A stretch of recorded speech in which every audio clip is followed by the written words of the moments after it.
आज जो इंसिडेंट मैं आपको बताने वाला हूं, बेशक ये है तो बहुत ज्यादा दशकों पुराना, लेकिन आज तक सरकारें इसको छुपाती आई हैं। क्यों? क्योंकि आज तक भी इसके परिणाम चल रहे हैं, आज भी लोग इससे परेशान हैं। आपको ये स्टोरी अंत तक जरूर देखनी चाहिए क्योंकि इसके पीछे एक बहुत ही वैलिड रीजन है। एक और वैलिड चीज आपकी आंखों के बिल्कुल सामने है, लेकिन इस टाइम पर वो अनवैलिड है। जैसे आप उसको दबा देंगे, यानी कि लाइक बटन को दबा देंगे, वो तुरंत ही वैलिड हो जाएगा। साथ ही सब्सक्राइब बटन के ऊपर भी क्लिक कर दें, कमेंट्स में पिक में लिख दें, ताकि आने वाली वीडियो में मैं आप में से किसी को शाउट आउट दे दूं। Let's dive in. इस इंसिडेंट को समझने के लिए हमें मार्शल आइलैंड के बिल्कुल पास में ही मौजूद समुद्र में जाना पड़ेगा और दिन था 1 मार्च 1954 यानी कि 1 मार्च 1954 का। और इसी समुद्र के अंदर लकी ड्रैगन नंबर 5 नाम की एक छोटी सी मछली पकड़ने वाली बोट आराम से तैर रही थी, लेकिन रात घनी हो चुकी थी। इसके ऊपर मौजूद तकरीबन 23 मछुआरे, जिनमें से एक जिसका नाम ओइशी माताशीशी था, जिसकी उम्र तकरीबन 20 साल की, वो तकरीबन रात के 1 बजे के आसपास बहुत ज्यादा थक चुका था क्योंकि वो पिछले 18 घंटों से इस बोट के ऊपर मछली पकड़ने का काम कर रहा था। लेकिन अब वो क्योंकि थक चुका था तो उसने सोचा कि क्यों ना वो नीचे जाकर सो जाए। तो वो डेक से सीधा नीचे जो सीढ़ियां मौजूद थी, उन सीढ़ियों से होते हुए अपने कमरे के अंदर आया और अपने कैबिन में आते ही आराम से बेड पकड़कर सो चुका था। असल में इस बोट के ऊपर मौजूद 23 के 23 मछुआरे बहुत ज्यादा परेशान चल रहे थे। दिन में 18 घंटे काम करने के बाद भी इनको टूना मछली नहीं मिल रही थी। समुद्र के अंदर इन्होंने बहुत दूर दूर तक अपने जाल फैलाए हुए थे, लेकिन बहुत सारी दिक्कतें इनके जालों के साथ भी आ रही थी। क्यों? क्योंकि उनके जाल नीचे मौजूद मूंगा की चट्टानों में जा जाकर उलझ रहे थे और मजबूरन इनको वो जाल अपने काटने पड़ रहे थे। अब क्योंकि इनके पास जाल भी अब थोड़े हो चुके थे, कट कट कर उनको समुद्र में ही छोड़ दिया गया और जो बचे कुछ जाल थे इन्होंने वहां फैलाए हुए थे, जिससे कुछ तो वो मछलियां अपने साथ लेकर जाए घर पे। लेकिन जी तोड़ मेहनत करने के बाद भी इनको वो रिजल्ट नहीं मिला जो असल में ये निकालना चाह रहे थे। वहीं 20 साल का ओइशी रात के तकरीबन 1 बजे जैसे ही वो नीचे अपने कैबिन में सोने के लिए आया, सोते सोते वो यही सोच रहा था कि आखिर जब वो कुछ दिनों बाद अपने घर जाएगा तो क्या हाथ में लेकर जाएगा, क्योंकि अगर उसको इस ट्रिप के बदले ज्यादा पैसा नहीं मिला तो ऑब्वियसली वो अपने फैमिली को सपोर्ट नहीं कर पाएगा। जब 14 साल का था ओइशी, उसके पिता की डेथ हो चुकी थी और उसके पीछे उसके 4 और भाई बहन, जिनका ख्याल उसको ही रखना था। उसकी माँ भी ओइशी की इस पेमेंट के आने का बहुत ज़्यादा वेट कर रही थी क्योंकि ऑब्वियसली घर का खर्च सारा ओइशी ही चला रहा था। लेकिन अब ओइशी को टेंशन थी कि अगर ये ट्रिप उनका सक्सेसफुल नहीं रहा तो ऑब्वियसली इस बोट का मालिक उनको कम पैसा देगा और उसी कम पैसे के साथ ही उनको घर जाना पड़ेगा, जिससे उसके परिवार को भी काफ़ी दिक्कतें होंगी। 1 मार्च की रात इस जहाज ने अपना एंकर मार्शल आइलैंड से तकरीबन 80 मील दूर समुद्र के बीच में डाला हुआ था और जिस जगह पर डाला हुआ था उस जगह से तकरीबन 40 से 50 मील दूर ही बहुत सारे समुद्री वोल्केनोज भी मौजूद हैं। और ये चीज बहुत अच्छे से इस शिप के कैप्टन को पता थी कि यहां पर बहुत सारे वोल्केनोज मौजूद हैं और वो कभी भी फट सकते हैं, कभी भी उनके जहाज को उड़ा सकते हैं और एक बहुत ही बड़ी सुनामी समुद्र में आ जाएगी और वो सभी के सभी मारे जाएंगे। इसी के लिए उसने अपने जहाज को तकरीबन उन वोल्केनो से 50 किलोमीटर दूर खड़ा किया हुआ था ताकि वो इस चीज से बच सके। रात के 1:30 बजे भी अब ओइशी को नींद आ चुकी थी, लेकिन उसके तकरीबन 5 घंटों बाद ओइशी की एकदम से आंख खुली और उसने देखा कि उसके छोटे से कैबिन के अंदर बहुत ज्यादा रोशनी हो चुकी है। ये चीज देखते उसको एकदम से झटका लगा। क्यों? क्योंकि उसको लग रहा था कि वो सूरज उगने से पहले ही उठ जाएगा और दोबारा से जाकर अपनी लाइनों को चेक करेगा कि क्या उसमें कोई मछली फंसी है नहीं फंसी। बट इस रोशनी को देखकर वो बहुत ज्यादा चौंक गया कि इतनी जल्दी यहां पर सवेरा हो गया, मुझे तो पता ही नहीं चला, मेरी घड़ी में अलार्म भी नहीं बजा। तब उसने अपनी घड़ी को देखा तो उसको देखकर बहुत ज्यादा झटका फिर से लगा। क्यों? क्योंकि अभी घड़ी 6:45 बजे का टाइम दिखा रही थी और 6:45 बजे वहां पर सूरज नहीं उगता। तो ये रोशनी आखिर कहां से आ रही थी? धूप, बहुत सारी धूप उसके कमरे तक कैसे पहुंची? ये चीज ओइशी को बहुत ज्यादा अटपटी सी लगी। उसने अपने जो वो पोर्ट होता है बाहर देखने वाला समुद्र के अंदर, उस पोर्ट के आगे जितने भी कर्टेंस लगे हुए थे उन कर्टेंस को हटाया और झांक कर उसमें देखने लगा कि आखिर ये रोशनी आ कहां से रही है। तब उसने अपने कंपास में भी देखा कि आखिर ये रोशनी तो वेस्ट साइड से आ रही है, जबकि सूरज हमेशा ईस्ट साइड से उगता है। तो यहां से रोशनी आने का तो सवाल ही नहीं उठता। आखिर रोशनी है तो है क्या? इस रोशनी के पीछे का सच जानने के लिए ओइशी तुरंत अपने बेड से उतरा। उसने चप्पल वगैरह पहनी, चप्पल पहनकर सीधा अपने कमरे से बाहर निकलकर वापस सीढ़ियां चढ़कर ऊपर डेक पर गया और डेक पर जाते उसने देखा कि सारे के सारे लोग, जितने भी उसके और भी क्रू मेंबर्स थे, सारे के सारे लोग ऊपर डेक पर खड़े होकर सामने उसी रोशनी को देख रहे हैं कि आखिर ये रोशनी आ कहां से रही है। लेकिन सभी का ध्यान उस तरफ होते हुए भी किसी को यह चीज समझ नहीं आई कि आखिर ये लाइट लाइट आई तो आई कहां से, क्योंकि सूरज तो हमेशा पूरब से ही उगेगा, ये पश्चिम में लाइट वो भी इतनी सुबह सुबह आखिर कर क्या रही है। सभी एक दूसरे से डिस्कस करने लगे कि क्या तुमको पता है कि ये लाइट किस चीज की हो सकती है, लेकिन किसी को भी समझ नहीं आया। ऑब्वियसली कुछ चीज तो थी जिसकी वजह से वो लाइट उठ रही थी, और उन सभी के माइंड में एकदम से एक ख्याल आने लगे कि सारी की सारी लाइट्स मार्शल आइलैंड से ही उठ रही हैं, तो जरूर वहां पर ही कुछ हुआ है, उसी वजह से लाइट्स वहां से उठ रही हैं। सभी एक दूसरे से पूछने लगे कि क्या मार्शल आइलैंड्स के ऊपर कोई वोल्केनो मौजूद है जो एकदम से फट गया हो और उसी के अंदर से सारी रोशनी बाहर निकल रही हो, आग के गोले बाहर निकल रहे हो और उसी वजह से लाइट बाहर आकर पूरे आसमान के अंदर ये रोशनी फैला रही हो। लेकिन सभी के माइंड में यह बात भी थी कि नहीं, मार्शल आइलैंड के बराबर में मौजूद समुद्र के अंदर वोल्केनो है, जिसकी वजह से हम मार्शल आइलैंड से थोड़ी दूर खड़े हुए हैं ताकि उन सभी वोल्केनो से हम बचे रहे। लेकिन मार्शल आइलैंड के ऊपर तो कोई भी वोल्केनो है ही नहीं, अगर होगा तो भी वो एक्टिव नहीं है, बहुत बहुत दशकों से ऐसे ही पड़ा हुआ है, नल्ला पड़ा हुआ है। और अगर कोई वोल्केनो वहां पर फटता तो उसके फटने की बहुत तेज आवाज भी आती, और आवाज के साथ साथ वो समुद्र के अंदर सुनामी भी लेकर आता। जैसे ये चीज सभी के अंदर माइंड में फैली, सभी एक दूसरे से बातें करने लगे, सभी को ये विश्वास हो चुका था कि हाँ, कोई वोल्केनो ही फटा है और बहुत तेज कोई बहुत बड़ी लहर आएगी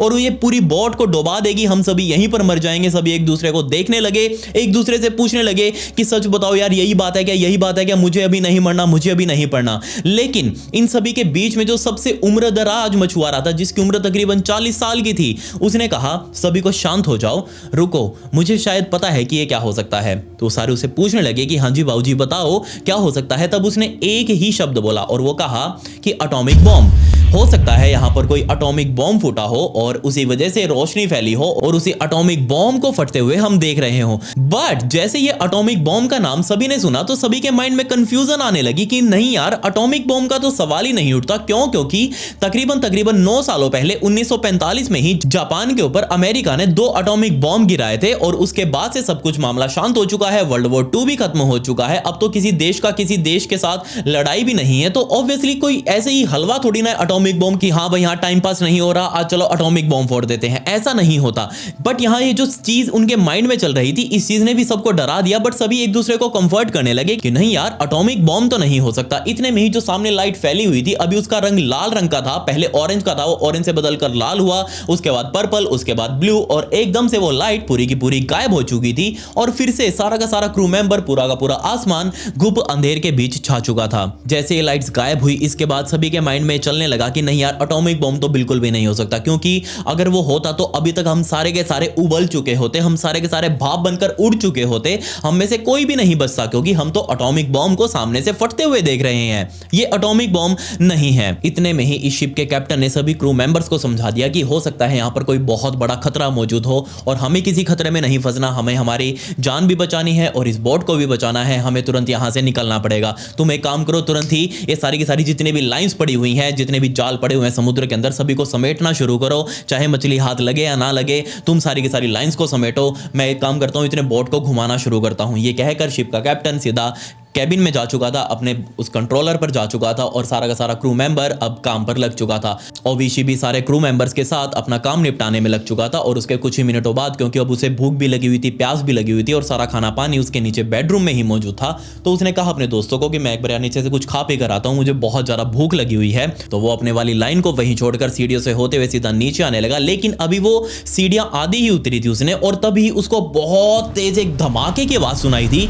ये धमाका कुछ ऐसा था जो बार बार उसके कानों के अंदर गूंज रहा था। ऐसा लग रहा था जैसे धमाका एक नहीं बहुत सारे धमाके हुए हों। जैसे ये चीज ओविशी ने सुनी, वो इतना तेज था कि ओविशी सीधा नीचे जाकर गिरा और अपने हाथ कुछ इस तरीके से ऊपर की तरफ लग लिए जिससे वो अपने आप को प्रोटेक्ट कर सके, अपने आप को बचा सके। बट जैसे ही वो एक्सप्लोजन की आवाज बंद हुई, ओविशी ने इधर उधर देखा कि क्या वो डिकम्पोज तो नहीं हो गया, यहीं पड़ा पड़ा मर तो नहीं गया। इधर उधर देखने के बाद उसको लगा कि नहीं यार, वो तो अभी तक सेफ है। जैसी ये चीज उसने देखी, वो एकदम से बहुत ज्यादा चौंक गया। वो तुरंत ऊपर की तरफ गया वापस देखने के लिए कि आखिर ये क्या बीमारी है, एकदम से इतना जोर का पटाखा आखिर किसने बजाया। बट ऊपर जाते ही ओविशी ने चिल्लाना शुरू कर दिया कि मुझे लगता है नीचे समुद्र में मौजूद कोई वोल्केनो फट चुका है और उसी की लाइट हमें पहले दिखी थी, उसी के धमाके की आवाज हमने अभी सुनाई है।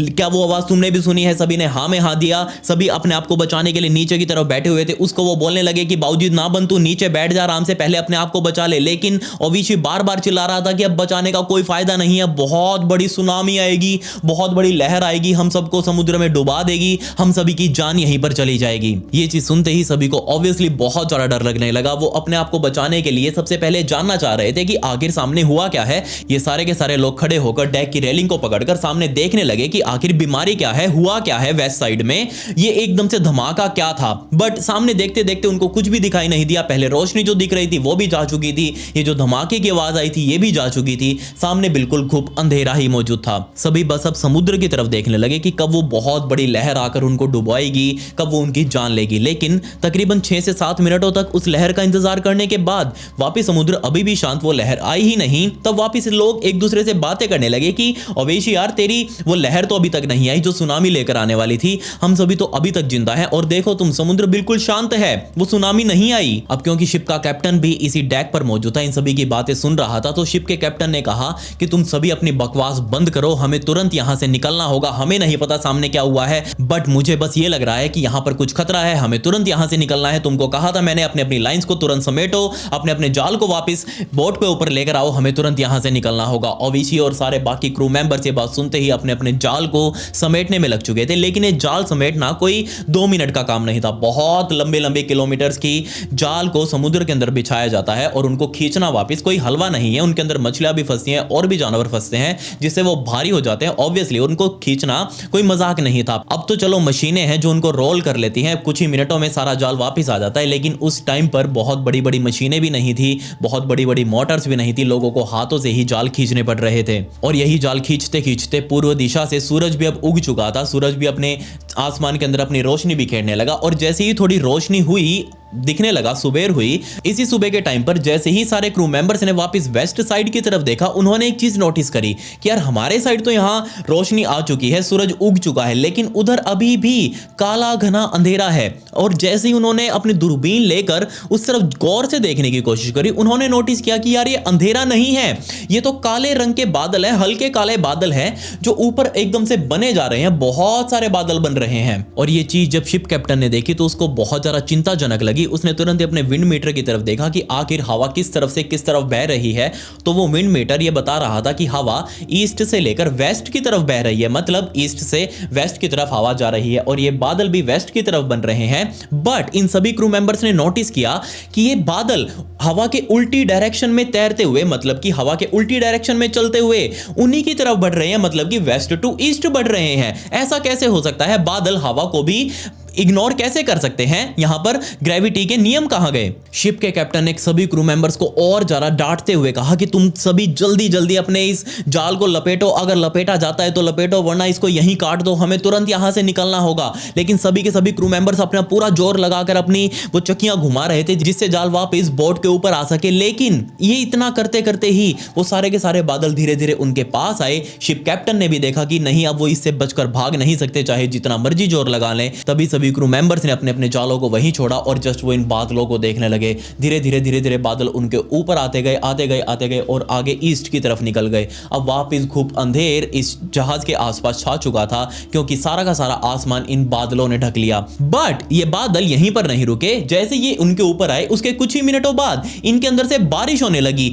लेकिन ये बारिश कोई नॉर्मल नहीं थी। जैसे ये बारिश होनी शुरू हुई, इन सभी लोगों ने नोटिस किया कि इनके डेक के ऊपर बहुत ही अजीब सा, बहुत ही गाढ़ा सा सलेटी रंग का, ग्रे रंग का लिक्विड नीचे गिर रहा है। और जैसे ही इन लोगों ने अपने हाथ की कुछ इस तरीके से कटोरी बनाई और उस बारिश को इकट्ठा करना शुरू किया, तब इन लोगों ने नोटिस किया कि नहीं यार, ये आम पानी नहीं है, ये तो बहुत ही गाढ़ा सा लिक्विड है।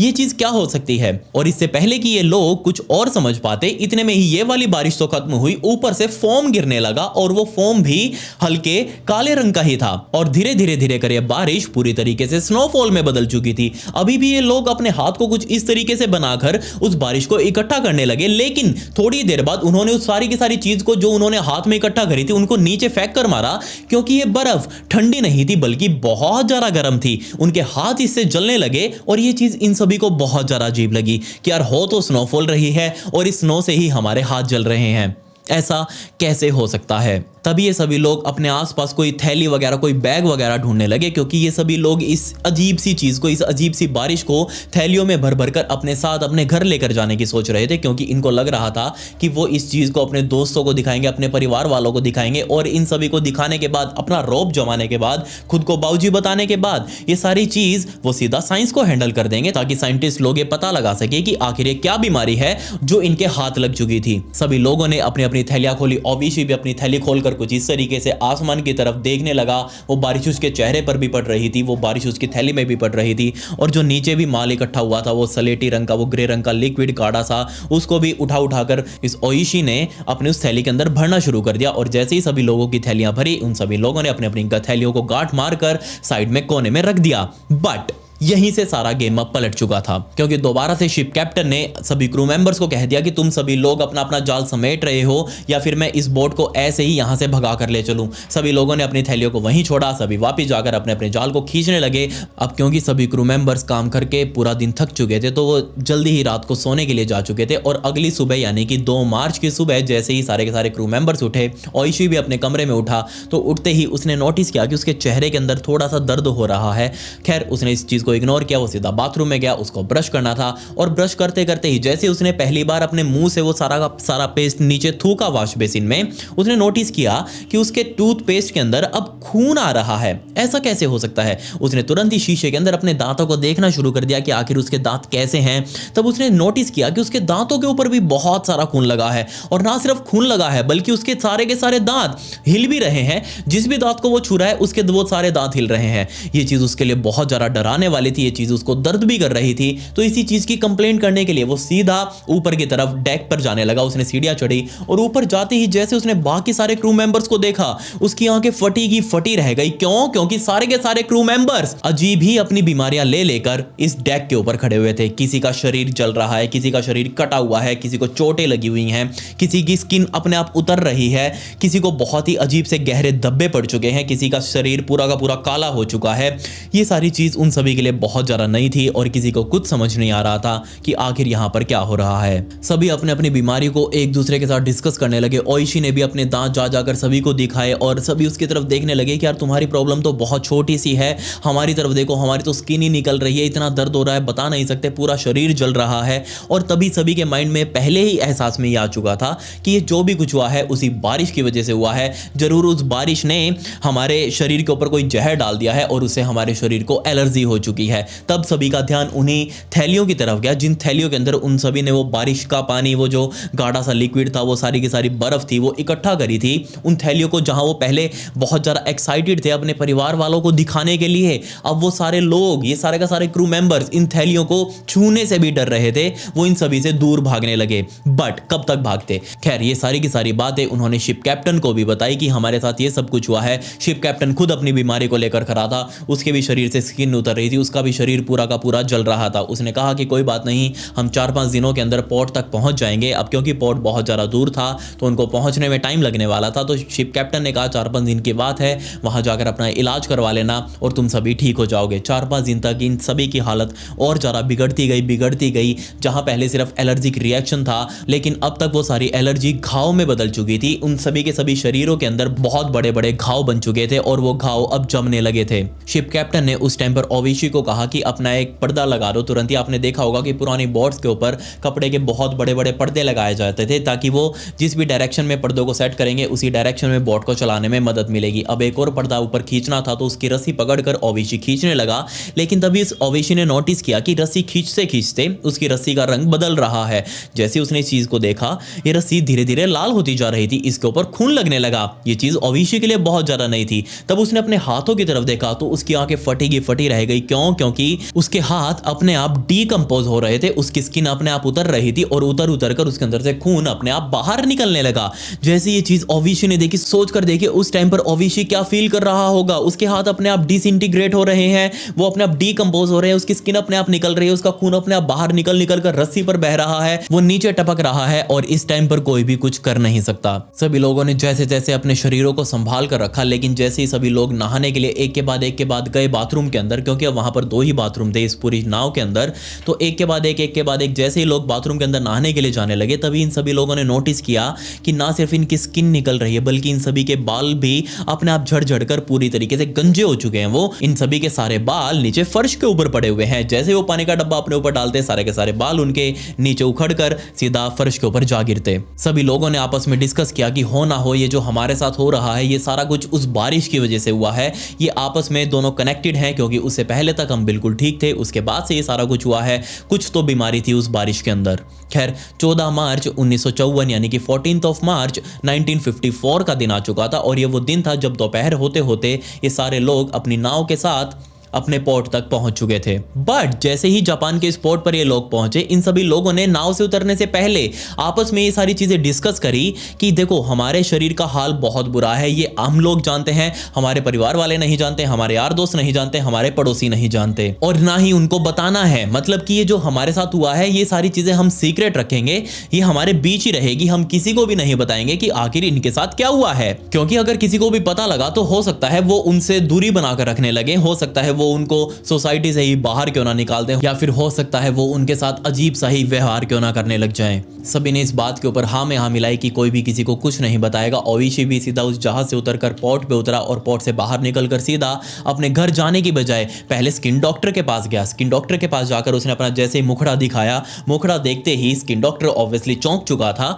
कि आखिर ये क्या बीमारी है, ये तो मैं जिंदगी में पहली बार देख रहा हूं। तब यहां पर ओइशी ने डॉक्टर को बहुत ही शॉर्ट नोट पर समझाना शुरू किया कि हो सकता है उसके साथ ये हुआ हो, हम समुद्र में थे, हमारे सनबर्न हो गया हो, धूप बहुत ज़्यादा थी, हो सकता है हमारे स्किन जलने लगी हो, तो आप प्लीज़ इसका कोई इलाज कर दीजिए। डॉक्टर भी थोड़ा सा कंफ्यूज लगने लगा कि नहीं यार, स्किन जलती है तो कुछ और ही होता है, दाग धब्बे हो जाते हैं, हल्के फुल्के निशान पड़ते हैं, बट यह तो तुम्हारी स्किन अपने आप गल रही है, अपने आप उखड़ रही है, हाथ लगाने पर बाहर निकल रही है, ये सनबर्न तो बिल्कुल भी नहीं हो सकता। बट ओइशी कह रहा है तो डॉक्टर ने भी मान लिया। डॉक्टर ने कहा कि तुम एक काम करो, ये जिंक ऑइंटमेंट का पाउडर ले जाओ और इसको घोलकर पानी में पी जाओ, ये 3-4 दिन का कोर्स तुम करो, और अगर ये तुम्हारे ऊपर काम ना करे तो तुम वापस मुझसे आकर मिलना, मैं तुमको और नई दवाई दूंगा। वो पाउडर अपने साथ लेकर ओइशी सीधा अपने घर जा चुका था। घर जाते उसने वो पाउडर लिया और उसके कुछ ही घंटों बाद ओइशी के बिल्कुल पड़ोस में रहने वाली एक महिला के घर का दरवाजा खटका, जो अपने घर में अकेली रह रही थी उस टाइम पर। तो जैसे ही उस महिला ने दरवाजा खोला, वो पूछने लगे कि हाँ भाई सामने वाले व्यक्ति से, तुम कौन हो और तुम्हारा ये अजीब सा मुखड़ा क्यों है।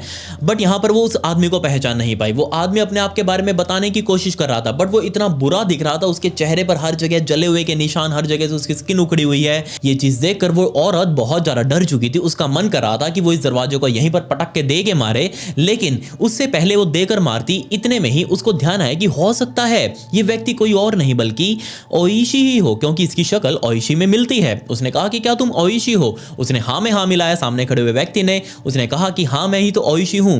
जैसे ये चीज उस महिला ने सुनी, उसको विश्वास नहीं हुआ, क्योंकि वो ओइशी को बचपन से जानती थी, उसकी पड़ोसन ही तो है, और वो इस हालत में सामने खड़ा है, यहाँ उसके साथ क्या हुआ है। वो पूछने लगी, ओइशी तुम्हारे साथ ये क्या हुआ, तुम मुझे बताओ। बट ओइशी ने कुछ भी बताने से मना कर दिया। उसने कहा कि चलो ठीक है, मैं बाद में मिलता हूं तुमसे, मैं जस्ट तुमको हाय हेलो बोलने के लिए आया था। लेकिन उस महिला ने धक्का किया कि अगर तुम नहीं बताना चाहते, कम से कम घर में तो आओ, चाय पानी पी कर जाओ, ऐसे तो मत जाओ। ओइशी ने कहा चलो ठीक है, अंदर बैठते हैं, आराम से फिर बात करते हैं। अंदर बैठाते ही वो पड़ोसन ओइशी से पूछने लगी कि ओइशी सच सच बताओ मुझे, तुम्हारे साथ क्या हुआ है, तुम्हारे सारे शरीर के ऊपर पट्टियां क्यों बंधी हुई है, तुम्हारी स्किन बहुत अजीब सी दिख रही है, तुम्हारा मुखड़ा तो बिल्कुल भी पहचान में ही नहीं आ रहा, सच सच बताओ क्या हुआ है, क्या जहाज में आग लग गई थी, या फिर कोई एक्सीडेंट हुआ है, या फिर तुम्हारे साथ सनबर्न हुआ है, या फिर और कोई हादसा तुम्हारे साथ समुद्र में हुआ है। तब दोबारा से ओइशी ने अपना फेस नीचे की तरफ किया और कहा कि आई एम सॉरी, मैं तुम्हें इसके बारे में नहीं बता सकता क्योंकि ये एक टॉप सीक्रेट है। उस महिला ने कहा कि चलो चलो कोई बात नहीं, ना बताओ, मैं तुम्हारे लिए पानी लेकर आती हूँ। वो महिला वहां से खड़ी हुई सीधा किचन में गई,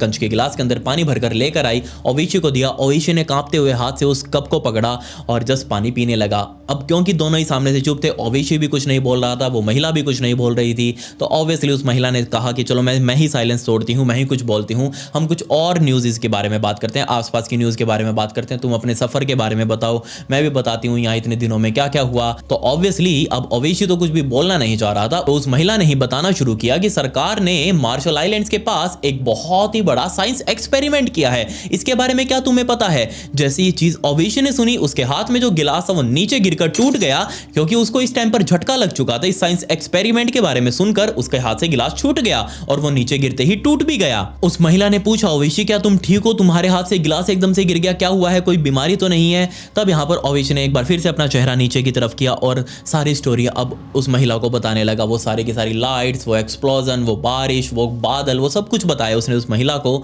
और जैसे उस महिला ने ये सारी चीजें ओवेशी के मुंह से सुनी, वो तुरंत खड़ी हुई और जस्ट ओवेशी को कहा 2 शब्दों में, मेरे घर से दफा हो जाओ, जल्दी निकलो यहां से, भाग जाओ, मेरे को मेरी आंखों के सामने तुम दिखाई नहीं देने चाहिए। जैसी ये चीज ओवेशी ने सुनी, ओवेशी तुरंत वहां से खड़ा हुआ और चुपचाप उस महिला के घर से बाहर निकल चुका था। बट ओवेशी के जाने के बाद उस पड़ोसन महिला को याद आया कि ओवेशी जब आया था उसके हाथ में एक डब्बा मौजूद था और वो अपने साथ कुछ मछलियां लेकर आया था इस महिला को देने के लिए। ये मछलियां भी अभी उसके घर के अंदर थी, जिसको देखकर ऑब्वियसली वो महिला बहुत ज्यादा डर गई। वो भी चिल्लाते हुए अपने घर से बाहर भागी और मदद मांगने लगी। आने वाले 3 से 4 दिनों के अंदर ही 23 के 23 क्रू मेंबर्स, जो कि अभी प्रॉमिस करके गए थे कि हम ये बात किसी को भी नहीं बताएंगे, 23 के 23 क्रू मेंबर्स ने सारी दुनिया के आगे हक दिया कि हाँ, हमारे साथ ये सब कुछ हुआ है, हमारे साथ समुद्र में ये हुआ, हमारे शरीर के साथ ये सब कुछ हुआ है। लिटरली सबको पता लग चुका था। ऑब्वियसली पता लगने भी चाहिए, इसमें कोई गलत बात नहीं है। लेकिन अब क्योंकि वो अपने साथ अपनी बची हुई वो जो उन्होंने टूना फिश पकड़ी थी वो भी लेकर आए थे और वो मार्केट के अंदर अब जा चुकी थी, तो क्या आप इस बात के ऊपर विश्वास करेंगे, जैसे एक खबर मार्केट में फैली कि लकी ड्रैगन नंबर 5 उस एक्सपेरिमेंट का शिकार हुई है, उसकी वजह से उस वो टूना फिश भी ये सारी हालत के अंदर वो बीमार है, उनके अंदर जरूर वो एलर्जी रिएक्शन होगा, इस टूना फिश को नहीं खाना। तो लिटरली पूरे जापान देश के फिश मार्केट में जितनी भी टूना फिश थी उस टाइम पर उन सभी के सभी टूना फिश को जस्ट डंप कर दिया गया कूड़े के ढेर के अंदर, उनको किसी ने हाथ भी नहीं लगाया। तो अब आप ये सोच रहे होंगे कि आखिर ऐसा क्या हुआ था 1 मार्च 1954 के दिन जिसकी वजह से इतने बड़े देश के अंदर हाहाकार मचा हुआ था। तो असल में 1 मार्च 1954 की सुबह सुबह जब ओवेशी उठा, उसने वो देखा, वो लाइट्स, वो काले घने बादल, वो बादलों का वापस आना, फिर वो बारिश करना, उसके बाद वो स्नोफॉल करना और उसके बाद इनके सभी के साथ ये सब कुछ होना, ये असल में ना तो कोई वोल्केनो था, ना ही ये कोई सुनामी थी, ना ही ये कोई एटॉमिक बॉम्ब था। ये एक साइंस एक्सपेरिमेंट था जिसके बारे में न्यूज़ चैनल्स बहुत दिनों से बातें करते हुए आ रहे थे। असल में 1 मार्च 1954 के दिन यूएस मिलिट्री ने मार्शल आइलैंड्स के ऊपर उस टाइम की दुनिया का सबसे खतरनाक, सबसे दर्दनाक हथियार जो उन्होंने लेटेस्ट बनाया था, उस खतरनाक हथियार को ही टेस्ट किया था।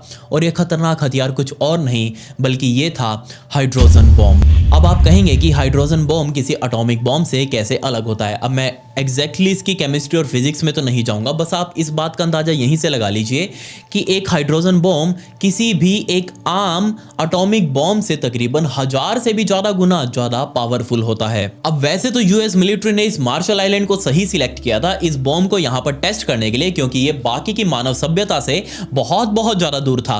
बट उस टाइम पर लकी ड्रैगन नंबर 5 नाम की इस जहाज की किस्मत बहुत ज्यादा बुरी थी। क्यों? क्योंकि ये उस टाइम पर इस मार्शल आइलैंड्स के आसपास ही मछली पकड़ रहे थे। बट इस बात की जानकारी यूएस मिलिट्री वालों को नहीं थी कि यहां पर एक जहाज मछली पकड़ रहा है। अगर उनको होती तो वो इस एक्सपेरिमेंट को यहीं पर रोक देते, इस बॉम्ब को नहीं फोड़ते। बट अब क्योंकि उनको नहीं पता था, उन्होंने इस बॉम्ब को फोड़ा और इसी वजह से ये 23 लोग, यानी कि इस लकी ड्रैगन नंबर 5 नाम की जहाज के ऊपर मौजूद 23 लोग दुनिया के इतिहास में सबसे पहले ऐसे व्यक्ति बने जो कि फॉल आउट का शिकार हो चुके थे। असल में ऐसे किसी बॉम्ब के फटने के बाद में होने वाले क्रियाक्रम को पूरा फॉल आउट कहते हैं। मतलब कि वो घने बादलों का बनना, ऊपर धुएं का जाना और वो धुएं का कंडेंस होकर वापस बारिश की तरीके से नीचे गिरना और वो स्नोफॉल गिरना, इस सारे तामझाम को ही फॉल आउट कहा जाता है। और इसी फॉल आउट के अंदर लकी ड्रैगन नंबर 5 नाम की ये पूरा का पूरा जहाज अब फंस चुका था।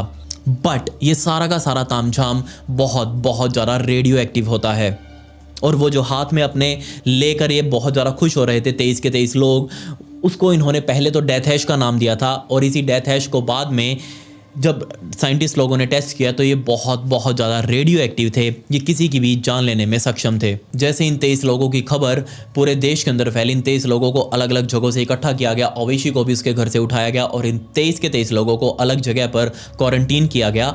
और चमत्कारिक रूप से सिर्फ एक व्यक्ति की ही इस पूरे इंसिडेंट के अंदर मौत हुई और वो व्यक्ति कोई और नहीं बल्कि इस पूरे ग्रुप का सबसे ओल्डेस्ट मेंबर, जिसने कहा था कि ये चीज़ शायद एटॉमिक बॉम्ब हो सकती है। जी हाँ, वही ओल्डेस्ट मेंबर इस पूरे क्रियाक्रम के अंदर अपनी जान गंवा चुका था। बेशक बाकी लोग बच तो चुके थे लेकिन उनकी जिंदगी किसी अब नर्क से कम नहीं थी। क्यों? क्योंकि उनकी जिंदगी में अब सिर्फ और सिर्फ दर्द ही रह चुका था। उनकी आने वाली पीढ़ियां भी बहुत ही अजीब अजीब बीमारियों के साथ पैदा हो रही थी। सारे के सारे लोग, मोस्टली लोग कैंसर का शिकार हो चुके थे, अलग अलग बीमारियों का शिकार हो चुके थे। इसके अलावा ओवैसी को भी स्किन बीमारी हुई और उसके वजह से उसके आने वाली पीढ़ी के अंदर काफी ज्यादा दिक्कतें हुई। लेकिन फिर भी ओवैसी ने हार नहीं मानी। उसने उस टाइम पर मछली पकड़ने के काम को छोड़कर एंटी बॉम्ब एडवोकेट वो उस टाइम पर बन चुका था। और सन 2021 में ही ओवैसी माता शीशी की 87 साल की उम्र में मौत हुई है, वो भी नेचुरल कारणों की वजह से। आप मुझे बताइए कि आपको इस इंसिडेंट के बारे में क्या कहना है?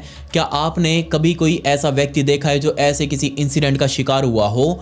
क्या आपने कभी ऐसे किसी व्यक्ति के लाइव हालातों को देखा है? अगर हाँ तो मुझे कमेंट्स में ज़रूर बताएं। अगर आपको इस स्टोरी के बैक स्टोरी फुटेज वगैरह चाहिए हो कि आखिर में उन सभी लोगों की हालात क्या थे, क्योंकि मैं उनको यहाँ तो दिखा नहीं सकता कम्युनिटी गाइडलाइंस की वजह से, मैं आज रात को मेरे इंस्टाग्राम ब्रॉडकास्ट के चैनल में डाल दूंगा। ये मेरी इंस्टाग्राम आईडी, इसका लिंक आपको डिस्क्रिप्शन में भी मिल जाएगा। आप मुझे वहाँ पर फॉलो जरूर कर लें, मैं आपकी वहाँ पर वेट करूँगा। आपके हाथ से फॉलो बटन जरूर क्लिक हो जाना चाहिए। खैर, पिछली वीडियो का shout out long hair Kavita को and comment pick me to get a shout out in next video. मिलते हैं अगली वीडियो में। ये वीडियो देखने के लिए धन्यवाद।